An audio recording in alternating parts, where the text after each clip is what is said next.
महाराष्ट्राच्या राजकारणामध्ये धक्कादायक घटना घडणं ही बाब आता नवी राहिलेली नाही। ठाकरेंच्या शिवसेनेला नुकत्याच बसलेल्या धक्क्यानंतर आता शरद पवारांच्या राष्ट्रवादीकडे सर्वांच्या नजरा वळल्यात। अर्थात ही चर्चा आमदार किंवा खासदार फुटण्याची नाही, तर थेट एनडीए सरकारमध्ये सहभागी होण्याबाबतची आहे। ही चर्चा नेमकी का सुरू झाली आणि त्यावर समोर येणाऱ्या प्रतिक्रिया नेमकं काय सांगतायत, याचा आढावा घेणारा हा स्पेशल रिपोर्ट। शरद पवारांच्या राष्ट्रवादीचे नेते जयंत पाटील आणि भाजप नेते विनोद तावडे यांच्यात बैठक झाल्याची माहिती समोर आली आणि राजकीय वर्तुळात सुरू असलेल्या कुजबुजीचं रूपांतर उलटसुलट चर्चेत झालं। मुंबईतल्या एका पंचतारांकित हॉटेलमध्ये शुक्रवारी ही बैठक झाल्याची माहिती सूत्रांनी दिली। त्यामुळे शरद पवारांचा राष्ट्रवादी काँग्रेस पक्ष एनडीए सोबत जाण्याच्या पर्यायाची चाचपणी तर करत नाहीये ना, या चर्चेनं जोर धरला। अर्थात सुप्रिया सुळे ऑन रेकॉर्ड या बैठकीबाबत माहिती नसल्याचं सांगत असल्या तरी अशा भेटीगाठी नॉर्मल असल्याचंही सांगतायत। विनोदजी आणि मी अनेक वेळा भेटलेलो आहे। आम्ही दोघं एका कमिटीत आहोत, जॉईंट पार्लमेंटरी कमिटी आहे कॉर्पोरेट लॉची। त्या कमिटीमध्ये मी आणि विनोदजी गेल्या महिन्याभरात 21 वेळा भेटलो असतो आणि ते एकटेच नाही, भारतीय जनता पक्षाचे अनेक लोक, कारण का सगळ्याच पक्षाचे लोक। सत्तेत सहभागी होण्याबाबतच्या प्रश्नालाही सुप्रिया सुळेंनी दिलेलं उत्तर बोलकं आहे। सत्तेसाठी संघर्ष करण्याची भाषा करता करता त्यांनी भविष्यातल्या घटनांची भिस्त अलगदपणे देवावर सोडली आहे। त्यामुळे या देवभक्तीचीही वेगळीच चर्चा रंगली आहे। आमची भूमिका ही सर्वसामान्य मायबाप जनतेची सेवा करण्याची आहे। गेले 12 वर्ष आमच्याबद्दल हे सातत्याने बोललं जात आहे। आता 29 मध्ये आज कारभार झाला तर अर्थातच काँग्रेस राष्ट्रवादी काँग्रेस पक्षाला आम्हाला लढावंच लागेल आणि सत्ता घ्यावीच लागेल, कारण का यांच्या हातात अशीच सत्ता राहिली तर देव जाणे काय करतील। शरद पवारांचा राष्ट्रवादी काँग्रेस पक्ष एनडीए सोबत येण्याच्या चर्चांना बळ देणारी घटना म्हणजे मुख्यमंत्री फडणवीसांचा दिल्ली दौरा। पावसाळी अधिवेशन सुरू असताना मुख्यमंत्र्यांनी वेळ काढून दिल्ली वारी केली, ती राष्ट्रवादीबाबत खल करण्यासाठी अशी चर्चा रंगली आहे। परंतु पक्षाचे नेते मात्र या सर्व बातम्या फेटाळून लावतायत, तर महाराष्ट्रात एनडीए मध्ये आता कोणताही पक्ष येणार नाही असं विधान मुख्यमंत्री फडणवीसांनी दिल्लीत केलंय। अशी कुठली चर्चा आमच्या पक्षामध्ये चालू नाहीये, न ती माझ्या कानावर आलेली आहे। तर मला असं वाटतं ही फक्त चर्चाच आहे।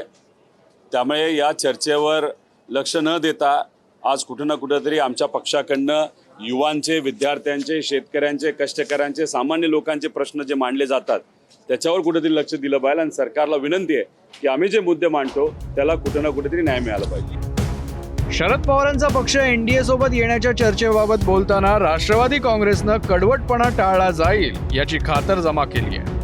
त्यामुळे विलिनीकरणाच्या चर्चेवेळी आक्रमक असणारे तटकरे या चर्चेबाबत मात्र न्यूट्रल आहेत। मला या विषयावरती काय माहीत नाही, कारण आदरणीय पवार साहेब गेली 6 दशकं देशाच्या राजकारणामध्ये त्यांनी आपलं एक वेगळं स्थान प्रचंड राजकीय इच्छाशक्तीच्या बळावरती मेहनतीतून विकासात्मक नेतृत्वाच्या माध्यमातून त्यांनी दाखवलेलं आहे। त्यामुळे साहेबांच्या नेतृत्वाखाली पक्षाने काय निर्णय घ्यावा हा शेवटी साहेबांचा आणि त्या पक्षाच्या नेतृत्वाचा अधिकार त्या ठिकाणी आहे।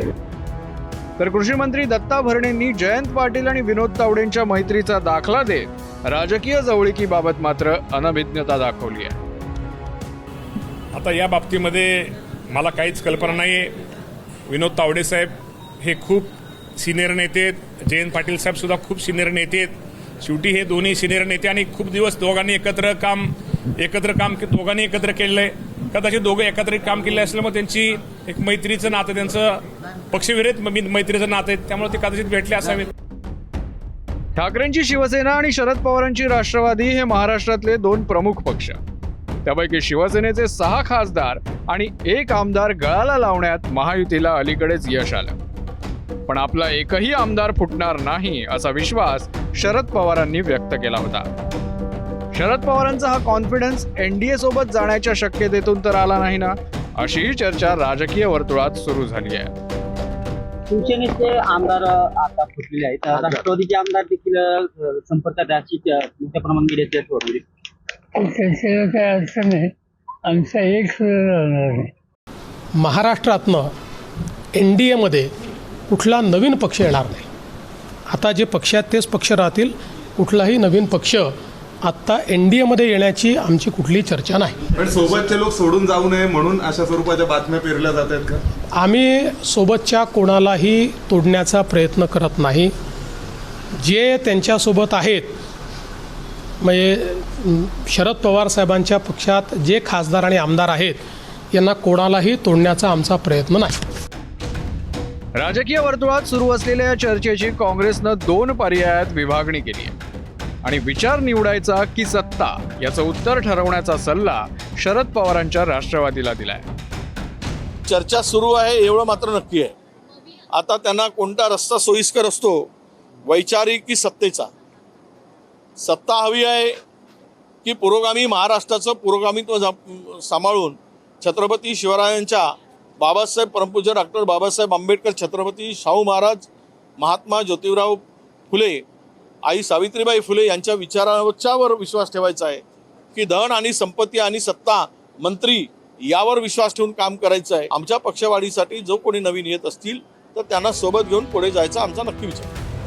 लालू प्रसाद यादव आणि मुलायम सिंग यादवांप्रमाणे आपल्या संपूर्ण राजकीय कारकिर्दीत भाजपसोबत कधीही न जाणाऱ्या नेत्यांमध्ये शरद पवार हे एक महत्त्वाचं नाव आहे. अलीकडच्या काही वर्षात शरद पवारांची काही वक्तव्य भाजपला मदत करणारी ठरली असली तरी त्यांनी प्रत्यक्षात कधीही भाजपसोबत सत्तेची गाठ बांधलेली नाही. पण आजवरचा हा इतिहास भविष्यात बदलणार का, की पुन्हा एकदा फक्त चर्चेची वादळ निर्माण होऊन इतिहास मात्र कायम राहणार? याकडे संपूर्ण राजकीय वर्तुळाचं लक्ष असेल. ब्युरो रिपोर्ट, ABP माझा.